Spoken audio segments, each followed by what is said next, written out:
মধ্যে এসে আল্লাহ সেই ওয়াদা কি রেখেছি, কথা বলেন। হে দুনিয়ার মাবনগা, আল্লাহ বলতেছেন হাল তরা মিনে ফুতুর। আল্লাহ বললেন হে বান্দারা শুনে নাও, আল্লাহর সৃষ্টির মধ্যে কোনো ভুল আছে? আল্লাহর সৃষ্টির মধ্যে কোনো ভেজাল, আল্লাহর সৃষ্টির মধ্যে কোনো সন্দেহ নাই, কোনো ভুল নাই দুনিয়ার মাবনগব। কিন্তু সেই আল্লাহর সৃষ্টি, এই সারা জাহান তার সৃষ্টি, গাছপালা তরুলতা পশু পাখি সবই আল্লাহর সৃষ্টি। আল্লাহ বলতেছেন আমা খলাকতুল জিন্না ওয়াল ইনসা ইল্লা লিয়াবুদুন। আল্লাহ বললেন হে জিন, হে মানব, তোমাদের আমি সৃষ্টি করেছি একমাত্র আমার আল্লাহর ইবাদত করার জন্য। কার ইবাদত করব? আল্লাহর ইবাদত করার জন্য আমাদের এই দুনিয়ার মধ্যে পাঠাইলেন। আল্লাহ বললেন বান্দারে সুন্দর দুনিয়ার মধ্যে চলে যাও, আমার ইবাদত করো, আর আমি যখন ডাক দিব আমার ডাকাই আমার কাছেই তোমরা চলে আসবা। জোরে বলে সুবহানাল্লাহ। প্রত্যেক মানুষ আমরা আল্লাহর কাছে ওয়াদা করেছিলাম, হে রব্বুল আলামিন সুন্দর দুনিয়ার মধ্যে যাব, তোমার ইবাদত করব, আর তুমি যখন ডাক দিবা তোমার ডাকে তোমার কাছে আমরা ফিরে আসব। জোরে বলে সুবহানাল্লাহ। কার কাছে ওয়াদা করেছিলাম? সেই ওয়াদাকে আমরা এই দুনিয়ার মধ্যে এসে রেখেছি। ওয়াদা ভঙ্গ করলাম কার সঙ্গে? চালাকি করলাম কার সঙ্গে? আল্লাহর সঙ্গে চালাকি, আল্লাহর সঙ্গে চলচাতুরি। সেই আল্লাহর হাতে ধরা দোয়া লাগবে কি লাগবে না? কথা বলেন, জোয়া লাগবে কি না? এই বাংলাদেশের দিকে যদি কুয়েত চলে যান, আমেরিকা চলে যান, কোথাও গেলে ছাড়ে নাই, কেননা সারা জাহানের মালিকই আমার আল্লাহ, সারা জাহানের রব আমার আল্লাহ। আল্লাহ বললেন মালিক ইয়াউমিদ্দিন, আল্লাহ হলেন কিয়ামত দিবসের মালিক এবং বিচারের মালিক। কথা বলেন ঠিক নেবে ঠিক? আল্লাহ হলেন বিচারের মালিক, শুধু তাই নয়, আল্লাহ হলেন সারা জাহানেরই আমার আল্লাহ, সারা জাহানের মালিক আমার আল্লাহ, বিশাল আসমানের মালিক, এই বিশাল জমিনেরও কিডা? আমার আল্লাহ। আল্লাহ বললেন ফাবিআই আলাই রাব্বিকুমা তুকাজ্জিবান। আল্লাহ বললেন হে জিন, হে মানব, তোমার রবের কোন কোন নিয়ামতই তোমাদের অস্বীকার করার ক্ষমতা আছে? আল্লাহ বলেন বান্দারে যদি ক্ষমতায় থেকে থাকে তাহলে আসমান জমিন পাড়ি দিয়ে এক পাশ থেকে বাহির হয়ে চলে যা, পারবো? কথা বলেন। যে পাশ দিয়ে যাবে সেই পাশে আল্লাহর আসমান আল্লাহর জমিন, কোথা দিয়ে আমাদের পালানোর ক্ষমতা আছে? নাই দুনিয়ার মাবুন গো, কোথায় দিয়ে পালায়া পার পাওয়া যাবে? যাবে না দুনিয়ার মাবুন গো। আমার আল্লাহ তাআলা এমন ভাবে মানুষকে সারা জাহানকে সৃষ্টি করেছেন, তার সৃষ্টির মধ্যে কোনো ভুল নাই। এ দুনিয়ার মাবুন গো, আল্লাহ বলেন ওয়াতিনি ওয়াতিনি ওয়াজাইতুনি ওয়াতুরি সিনিনা হাজাল বালাদিল আমিন। লাকাদ খালাকনাল ইনসানা ফি আহসানি তাকওয়িম। আল্লাহ বললেন আঞ্জির ফল, জয়তুন ফল, তুর পাহাড় এবং কাবা ঘরের কসম খেয়েছেন আমার আল্লাহ। কয়টা কসম? কয়টা? আঞ্জির ফল, জয়তুন ফল, তুর পাহাড় এবং কাবা ঘরের কসম খেয়ে আমার আল্লাহ বলেছেন এত সুন্দর সুরত দিয়ে আমি কাউকে সৃষ্টি করি নাই। আমার আল্লাহ এত সুন্দর সুরত দিয়ে সৃষ্টি করেছেন একমাত্র ইনসানকে। যারা বলে সুবহানাল্লাহ। আল্লাহ বলেন বান্দারে এত সুন্দর কপাল দিয়েছি, নাক দিয়েছি, এত সুন্দর করে তোমাদের চোখ দিয়েছি, কোন জীবের মধ্যে আল্লাহ দেশে। আল্লাহ বললেন বান্দারে কপাল আর নাক চোখ দিয়েছি আমার জবানে সিজদা করার জন্য। যারা বলে সুবহানাল্লাহ। আমার আল্লাহ বললেন বান্দারে শুধু তাই নয়, তোমাদের জোড়া হাড় দিয়ে হাত দিয়েছি। আমার আল্লাহ বললেন শুধু তাই নয়, জোড়া হাড় দিয়ে কোমর দিয়েছি, দিয়েছি হাঁটু। কি হাড় দিয়ে? কথা বলেন। জোড়া হাড় দিয়ে, জোড়া হাড় দিয়ে যদি হাত না যদি না দিত কোনো কাজকর্ম করতে, যদি আমাদের যদি জোড়া হাড় না দিয়ে যদি কোমর না দিত, হাঁটু না দিত, আমরা কোনো উঠা বসা কাজকর্ম করতে পারতাম না। আল্লাহ বলেন বান্দারে তোমার দেহের জোড়া হাড় দিয়ে হাত দিয়েছি তাহর আমার বাঁধার জন্য, আর কোমর দিয়েছি জোড়া দিয়েছে জোড়া হাড় দিয়ে ওরে রুকু করার জন্য এবং সিজদা করার জন্য। জোরে বলে সুবহানাল্লাহ। দুনিয়ার বাবুনগো যখন সিজদায় যখন রুকুতে দাঁড়ানো হয়, আমার রব্বুল আলামিন ফেরেশতাকে ডাক দিয়া বলেন, ফেরেশতারে আমার বান্দা বান্দি দেখো আমার কাছে মাথা নত করে দাঁড়াই আছে। জোরে বলে সুবহানাল্লাহ। কার কাছে মাথা নত করি? আল্লাহ খুশি না বেজা? আল্লাহ কত খুশি হয়ে যায়। আমার আল্লাহ বলেন, ও ফেরেশতা দেখো আমার বান্দা বান্দিরা আমার জমিনে নাক কপাল চোখ ঠেকাইয়া সিজদায় পড়ে গেছে। জোরে বলে সুবহানাল্লাহ।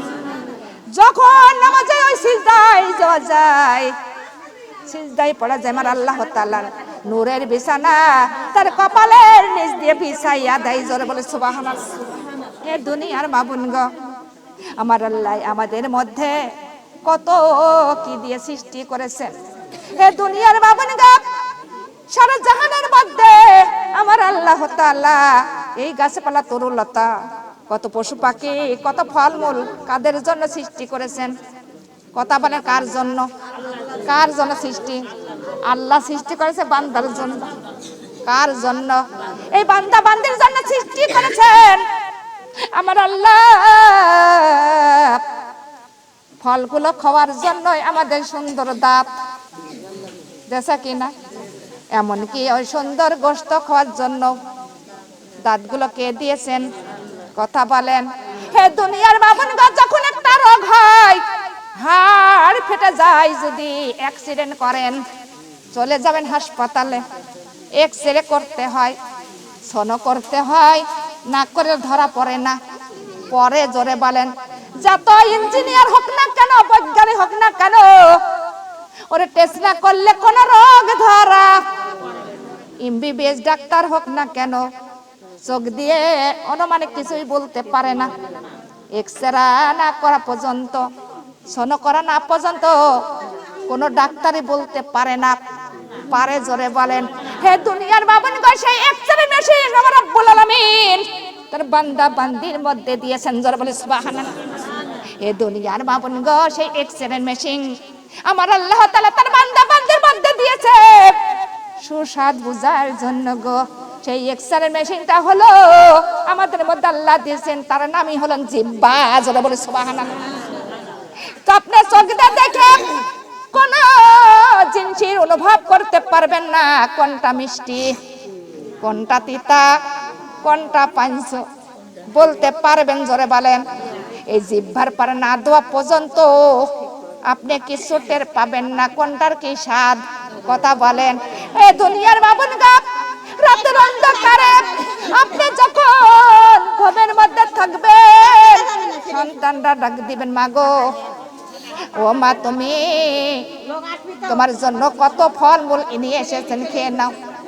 সন্তানরা যখন বলবে, মা বলবে না এখন খাইব না, ওঠার ক্ষমতা নাই, উঠতে পারতেছি না, সন্তানরা বলে, মাগো তুমি এইভাবেই থাকো, তোমার গালের মধ্যে আমি দিচ্ছি। কিন্তু সন্তানরা তখন মা হা করে মার গালের মধ্যে দেয়, তখন বলে, মাগো এইটা কি খাইলে মা? মা বলে, ও মা আমি এইটা আপেল খেয়েছি। কথা বলেন না কে? আবার বলে, মাগো এখন তুমি কি খাইলে? তখনই বলে, এইটাই আমি কমলা খেয়েছি। কথা বলে ঠিক না বেঠিক? রাতের অন্ধকার ও জিহ্বা বলে দেয় স্বাদ। আপনার দেখা লাগে না? দেখা লাগে? জোরে বলেন। এই জিহ্বার মালিককে? কথা বলেন। জিহ্বার মালিক আমার আল্লাহ। এই সুস্বাদ বোঝার জন্য আমার আল্লাহ জিহ্বা দিয়েছে। আবার দিয়েছে দেখেন কত সুন্দর করে দাঁতগুলা। যখন আমরা ছোট্ট ছিলাম দাঁত ছিল না মুখে, তরল খাবার জোগায়া দিলে আমার মায়ের বুকে। জোরে বলে সুবহানাল্লাহ।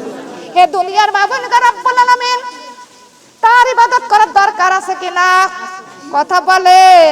তার শুকরিয়া আদায় করার দরকার আছে কিনা?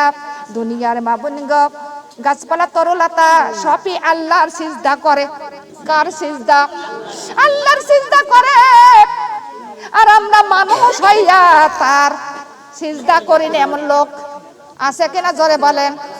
কিন্তু এমনকি চাঁদ সূর্যরাও আল্লাহর সিজদা করে, কিন্তু আমরা মানুষ হইয়া তার সিজদা করি। জোরে বলেন।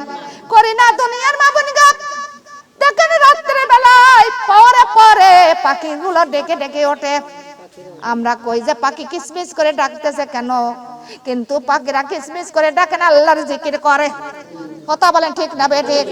ও দুনিয়ার মা বোনগা, আমরা মানুষ হই একবার জাগরন্ত হইনে হই, এ দুনিয়ার মা বোনগা জাগরন্ত হইনে, কিন্তু সেই আল্লাহর কত নিয়ামত খাইতেছ, আল্লাহর জমিনের উপরে হাঁটতেছ, কিন্তু সেই আল্লাহর আজ পর্যন্ত আমরা চিনলাম না। চিনেছি জোরে বলেন? দুনিয়ার মা বোনগো, যখন বেলাটা পশ্চিমের দিকে চলে যায়, তখন দেখবেন গাছপালা ছায়াটা কত লম্বা হয়, হয় কিনা? কত লম্বা হয়ে যায়, তখন ওই ছায়াগুলো লম্বা হয়ে আল্লাহর সিজদা দেয়। জোরে বলে সুবহানাল্লাহ।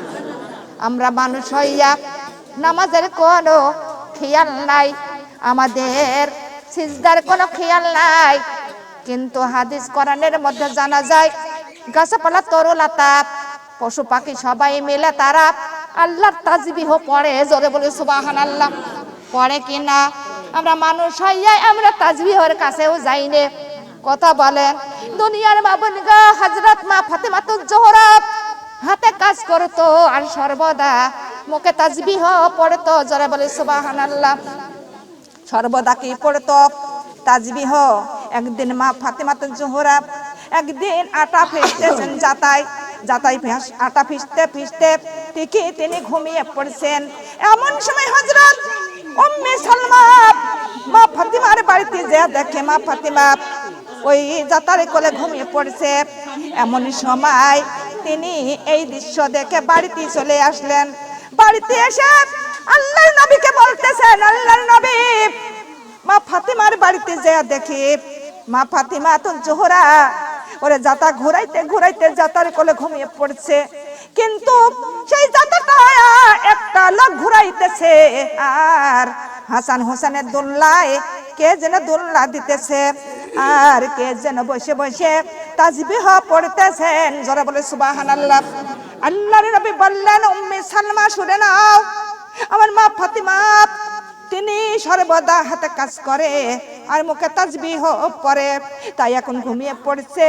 তাই আমার আল্লাহ তাআলা ফেরেশতাকে পাঠিয়ে দিয়েছেন, ওই ফেরেশতারা মা ফাতিমার কাজে সাহায্যতা করতেছে আর হাসান হুসাইনের দোলনায় দোলনা দিতেছে। আর আমার মা জননী যতবেলা ঘুমিয়ে থাকবে ফেরেশতারা ওই তাসবিহটা পড়ে দিবেন। জোরে বলে সুবহানাল্লাহ। দুনিয়ার মা বোনগো, আল্লাহর পথে যারা চলে, আল্লাহ তার কথা শোনে কিনা? জোরে বলেন? এ দুনিয়ার মা বোনগো, আমাদের যত কামের তাল বাহানা, কত কাজের বাহানা করে কিনা, কত কাজের বাহানা, আল্লাহ কোনদিন বাহানা শুনবে? জোরে বলেন? আল্লাহ কোনদিন বাহানা শুনবে না। কাল কিয়ামতে হাসরের ময়দানে বেনামাজি 4টা কাতার হবে। কয়টা কাতার? 4টা কাতার হয়ে দাঁড়াবেন। তখন আল্লাহ তাআলা এমন গজবের সঙ্গে ডাক দিবেন, তখনই এক নাম্বার বেনামাজিরা তখন বলবে আল্লাহ, আল্লাহর সামনে দাঁড়াইয়া যাবে।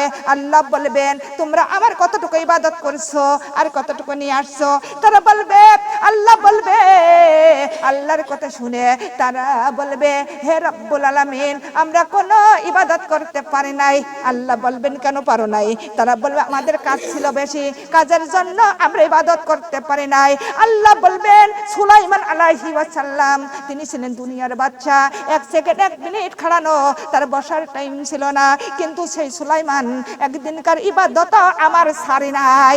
তোমরা হলো মিথ্যাবাদী। আর ফেরেশতাকে বলবে, ও ফেরেশতা, এদের হাতের পায়ে রশি লাগাইয়া জাহান্নামের আগুনে নিক্ষেপ করে দাও। জোরে বলে নাউজুবিল্লাহ। এ দুনিয়ার মা বোনগা, আরেক দলকে ডাক দিবেন, 2 নম্বরকে ডাক দেওয়া হবে। তারা বলবে, আল্লাহ, আমরা তো ইবাদত করতে পারি নাই। আল্লাহ বলবেন, কেন পারো নাই? তারা বলবে, আমাদের সন্তান ছিল বেশি, কি ছিল? সন্তান ছিল বেশি, সন্তানের জন্য আমরা ইবাদত করতে পারি নাই। আল্লাহ তাআলা বলবেন ইয়াকুব আলাইহিস সালাম তার একটা না দুইটা না, তার অনেকগুলো সন্তান ছিল। সেই ইয়াকুব আলাইহিস সালাম ইউসুফের জন্য কাঁদতে কাঁদতে দুইটা চোখ অন্ধ হয়ে গিয়েছিল, তাও ইয়াকুব একদিনকার ইবাদত ছাড়ি নাই। আল্লাহ বলবেন ও ফেরেশতা এরা হলো মিথ্যাবাদী, আর এদের ঘাড়ের পর ধাক্কা দিয়া জাহান্নামের আগুনে ফেলে দাও। জোরে বলে নাউজুবিল্লাহ। আর এক দলকে ডাক দিবেন, 3 নাম্বারকে ডাক দিয়া তারা বলবে আমরাও পারি নাই। আল্লাহ বলবেন কেন পারো নাই? তারা বলবে আমাদের রোগ ছিল বেশি। কি ছিল? জোরে বলেন। রোগ। রোগের মালিককে? কথা বলেন। রোগের মালিক আমার আল্লাহ। তারা বলবেন রোগ ছিল আমাদের, রোগের জন্যই আমরা নামাজ, কোরআন, আল্লাহর ইবাদত করতে পারে নাই। দুনিয়ার মা বোন গো, আল্লাহ তাআলা বলবেন কিন্তু আইয়ুব আলাইহিস সালাম একটা দিন না, একটা মাস না, একটা বছর না, 18টি বছর। কয় বছর? 18টি বছর ব্যারাম দিয়েছিল। এমন ব্যারাম গায়ের গোশত খসে খসে পড়েছিল, গায়ের মধ্যে পোকা কিলিবিলি করে বেড়াইতো। সেই আইয়ুব নবী জ্বালা যন্ত্রণার মধ্যেও তাও কোনদিন আল্লাহর 1 ঘন্টার ইবাদত সারি নাই। আল্লাহ বলবেন ও ফেরেশতা এরা হলো মিথ্যাবাদী, আর একে ধরিয়া জাহান্নামের আগুনে ফেলে দাও। জোরে বলে নাউজুবিল্লাহ। 4 নাম্বারকে ডাক দেওয়া হবে। 4 নাম্বারকে যখন ডাক দিবেন, 4 নাম্বার আল্লাহ বলবে আল্লাহ আমরাও তো ইবাদত করতে পারি নাই।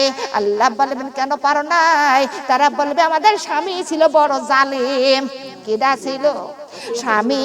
স্বামী ছিল বড় জালিম। স্বামীর অত্যাচারে আমরা নামাজ কালাম ইবাদত কিছু করতে পারি নাই। আমার আল্লাহ বলবেন ও নারীগণ শুনে নাও, আসিয়ার স্বামী ছিলেন ফেরাউন। ওরে ফেরাউনের মতো স্বামী দুনিয়ার মধ্যে আমি কোন নারীর ঘরে দিই নাই। ও আল্লাহ বলেন ও নারীগণ শুনে নাও, সেই আসিয়া একদিনকার ইবাদত ছাড়েছে। যতই অত্যাচার করুক না কেন, আসিয়া একদিনকার ইবাদত ছাড়ি নাই। আল্লাহ বলবেন না ফেরেশতা তুমি এদের নারীদের হাতে রশি লাগাইয়া ওরে জাহান্নামের আগুনে নিক্ষেপ করে দাও। জোরে বলে নাউজুবিল্লাহ। কোন তাল, কোন বাহানা চলবে? কোন বাহানা চলবে না আল্লাহর কাছে, কোন বাহানা চলে না। কাজের খবর আমার আল্লাহ রাখে কিনা? জোরে বলেন রাখে কিনা? আমার আল্লাহ সন্তানের খবরও, সন্তানের মালিককে? কথা বলেন। সারা জাহানের মালিক আমার আল্লাহ। আমার আল্লাহ বলেন বান্দারে যতই রোগের কথা বলো, রোগের মালিকই তো আল্লাহ। কিডা? আল্লাহ। কতটুকু কার রোগ আল্লাহ জানে কি জানে না? কথা বলেন। আল্লাহর চোখকে ফাঁকি দিতে পারবে?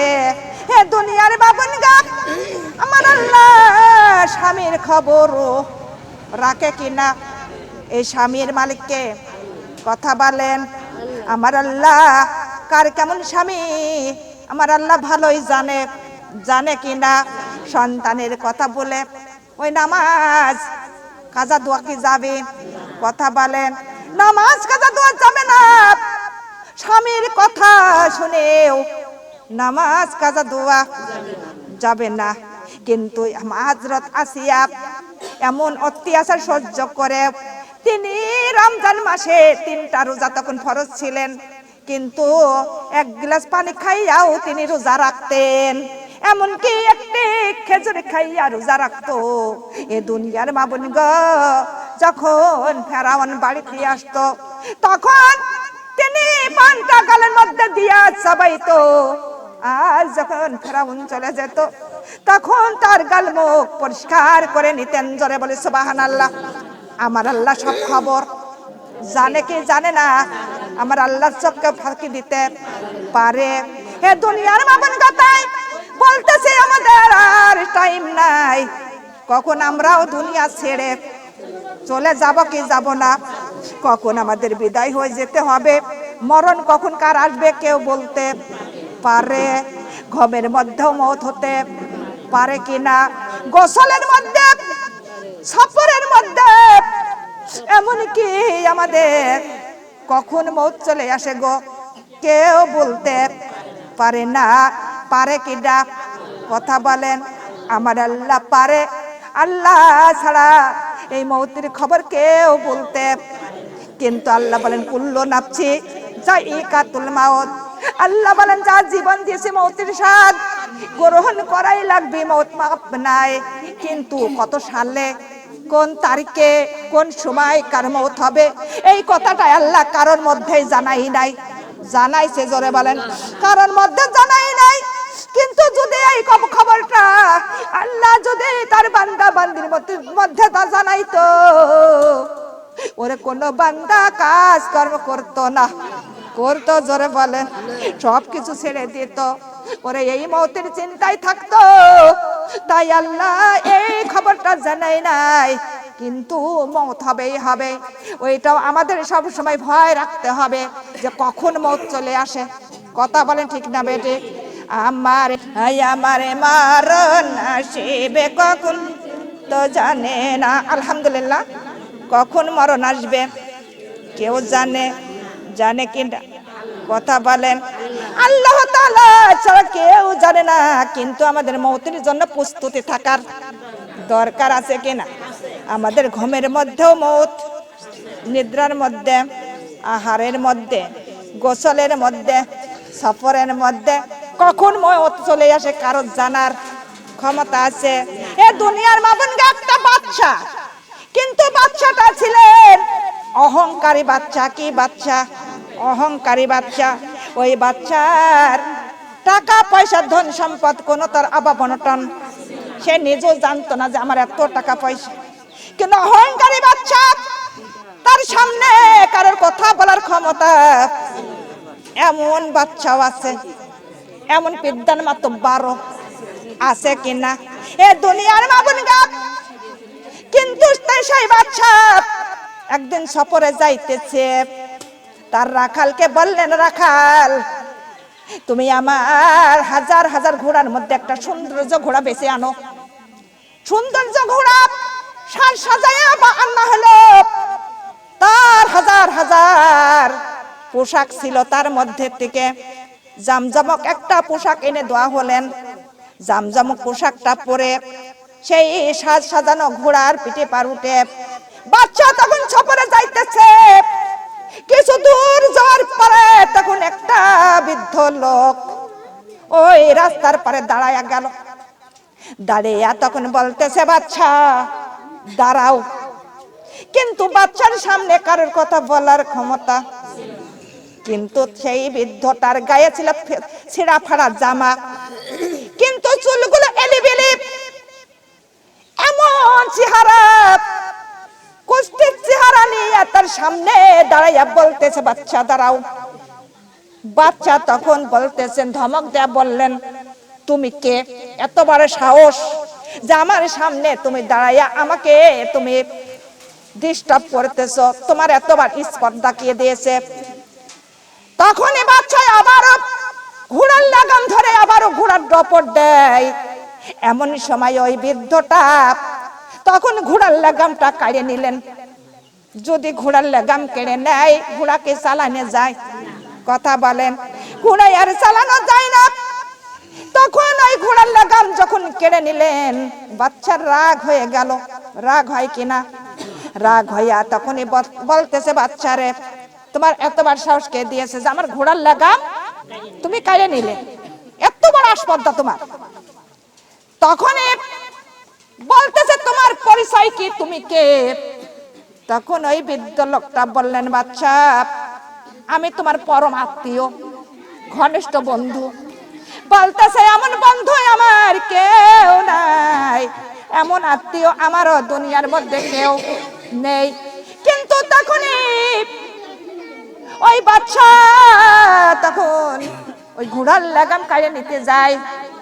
তখনই ওই বৃদ্ধ লোকটা ছিঁড়া ফাড়া গায়ে জামা, তখনই বলতেছে, এমন আত্মীয় আমার এই দুনিয়ার মধ্যে কেউ নাই, যে এত বড় একদম গরিব, এমন লোক তো আমার কেউ বন্ধু হতে পারে না, কিন্তু আমার কেউ আত্মীয় হতে পারে না। আপনি আমার সামনের থেকে এখনই আপনি সরে দাঁড়ান। তখনই বাচ্চা ধমক দিয়ে উঠলেন। উঠার পরে তিনি বৃদ্ধ লোকটা তিনি তখন নিজের ভয়ঙ্কর চেহারাটা বাহির করলেন, বাহির করে বলতেছে, হে বাচ্চা আমার যে একবারে তাকাও। তাকাইয়া তখন চেহারা যে তাকাইয়া বাচ্চা ওখানে অজ্ঞান হয়ে পড়ে গেল, জ্ঞানটা হারিয়ে গেল। তখনই জ্ঞানটা কিছু মধ্যের মধ্যে ফিরিয়ে গেল। জ্ঞান হারা করে দিলেন কে? জ্ঞান আবার ফিরাইয়া দিল আল্লাহ। তখন জ্ঞান ফিরে তখন তাকাইয়া দেখে এমন ভয়ঙ্কর চেহারা, থরথর করে কাঁপতেছেন বাচ্চা আর বলতেছে, আপনার পরিচয় কি? আপনি কে? আপনার নাম কি?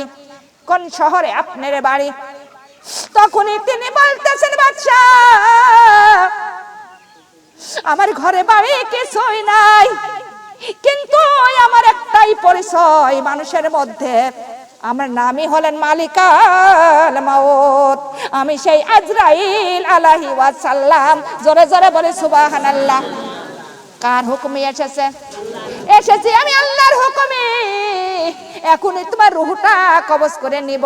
যতই অহংকার করো না কেন, যতই তুমি ধমক দাও, কিন্তু আল্লাহর কাছে কোনো বাহাদুরি চলবে কি? তখনই ওই বাচ্চা থরথরে করে কাঁপতেছেন, বলতেছে, হে আজরাইল আলাইহি ওয়াসাল্লাম, আমার একটু টাইম দাও, আমার বিবি সন্তানের সঙ্গে একটু সাক্ষাৎ করে আসি, কিছু মালামাটি আমি একটু দান খয়রাত করে আসি। কিন্তু আজরাইল আলাইহি ওয়াসাল্লাম বললেন, হে বাদশাহ, 1 মিনিটও টাইম নাই। কার হুকুমে এসেছে? আল্লাহর হুকুমে এসেছি। 1 মিনিটও টাইম দেওয়ার ক্ষমতা নাই, কিন্তু এখনই তুমি তোমার রূহটা এখানেই কবজ করা হবে। এই দুনিয়ার মাবুনগা পথের মধ্যে থেকে এই রাস্তার মাঝে। তখনই তার রূহটা কবজ করে নিলেন। কবজ করে আজরাইল চলে গেল। হে দুনিয়ার মাবুনগা, মহৎ সফরে যাওয়ার টাইম দেয় না। দেয় কি? জোরে বলেন। সফরে যাওয়ার টাইম দেয় না। ছোট ছোট সন্তানগুলো বড় করারও টাইম, দালান কোঠা তুলবেন সেই ঘরে থাকারও টাইম দেয় না। কিন্তু সেই মুহূর্তে আমাদের সামনে না পিছনে? কথা বলেন। তাই আল্লাহ তাআলা অহংকারীকে পছন্দ করে। অহংকারী হলেন পতনের মূল। অহংকারীকে আল্লাহ কোনোদিনও পছন্দ করেন না। কিন্তু অহংকার করেছিল ইবলিস, শয়তান। কিডা করেছিল? ইবলিস। ওর নাম ছিলেন আজাজিল। যখন অহংকার করলে আমরা আদম আলাইহিস সালাম নিয়ে, তখনই তো তার জান্নাত থেকে বহিষ্কার করে দিলেন। কিডা করে দিল? আমার আল্লাহ বহিষ্কার করে দিলেন। বললেন, ও আজাজিল, তুই আর কোনোদিনও জান্নাতে পাবি, তুমি কোনোদিন জান্নাত পাবি না। তুই যা চাইবে তাই দিব, কোনোদিন জান্নাত দেব না। ওয়াদাটা কার? কথা বলেন। কিন্তু ওই আজাজিল এমন ইবাদত করেছে, আল্লাহর উহুদ পাহাড়ি সমান এবং আসমান সমান ইবাদত করেছিলেন, কিন্তু একটা কথা অমান্য করেছিলেন। কেননা আদম আলাইহিস সালামকে তিনি সিজদা করেন নাই। কয়টা কথা অমান্য? কথা বলেন। আর করলেন একটু অহংকার। কি করেছিলেন? অহংকার করেছিলেন। আর এই কারণে তার জান্নাত যদি বহিষ্কার হয়ে যায়, আমরা কতই অহংকার করি কেন? জোরে বলেন। আমাদের রূপ চেহারা নিয়ে কতজন অহংকার, কতজন আছে ধন সম্পদ নিয়ে অহংকার, কতজন আছে স্বামী সন্তান নিয়ে অহংকার, কতজনের গহনা গাটি নিয়ে অহংকার। অহংকারকে আল্লাহ পছন্দ করেন না। কেননা যতই তুমি যতই ইবাদত করো, ওর অহংকার করার কারণে সব ইবাদত ধ্বংস হয়ে যাবে। কি হবে? জোরে বলেন। সব ইবাদতে আপনার ধ্বংস হয়ে যাবে এবং বরবাদ হয়ে যাবে। কিন্তু ওই অহংকার করে কোনো লাভ হইল? জোরে বলেন। কাল কিয়ামতে হাসরের ময়দানে 2 শ্রেণীর লোক উঠবে। এক শ্রেণীর লোক কাঁদতে থাকবে, আর এক শ্রেণীর লোক হলে হাসতে থাকবে। আল্লাহর নবী বলবেন, তোমরা হাসতেছ কেন? তখন তারা বলবে, আল্লাহর নবী গো, দুনিয়ার মধ্যে এমন আমল আমরা কোনোদিন করি নাই, কিন্তু আমাদের মনে পড়ে না। এখন আমাদের আমল নামায় দেখতেছি, আমলটা একদম, আমল নামাটা পুরোপূর্ণ আমলে ভরা। এত আমল আমাদের আমল নামায় কোথা থেকে আসলো গো নবী? আমার নবীজি বলবেন, হে উম্মত গণরা শুনে নাও, তোমাদের দেখে কতজন অহংকার করত, কতজন তোমাদের নিয়ে হাসি ঠাট্টা গীবত করে কিনা। নামাজি আওলাদ দেখেও একজন গীবত ঠাট্টা করে কিনা, পোশাক পরা দেহ ঠাট্টা করে কিনা।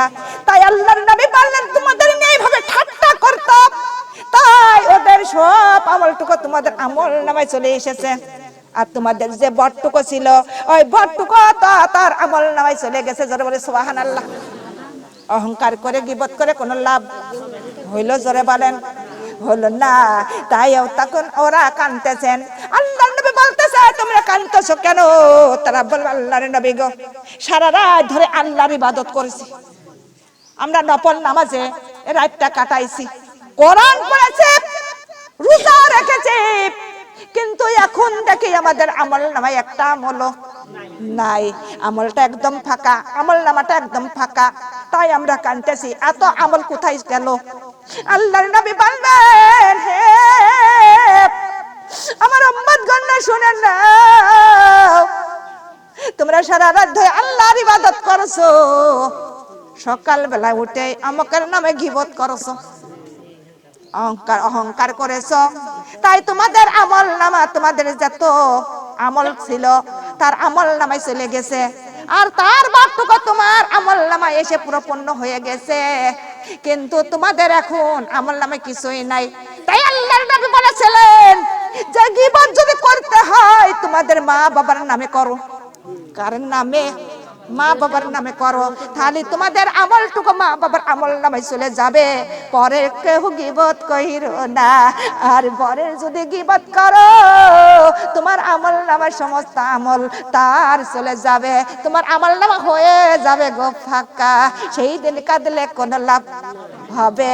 ওরে গীবতকারী, গীবত করা আর মরা ভারী গোস্ত খাওয়ার সমান। জোরে জোরে বলে নাউজুবিল্লাহ।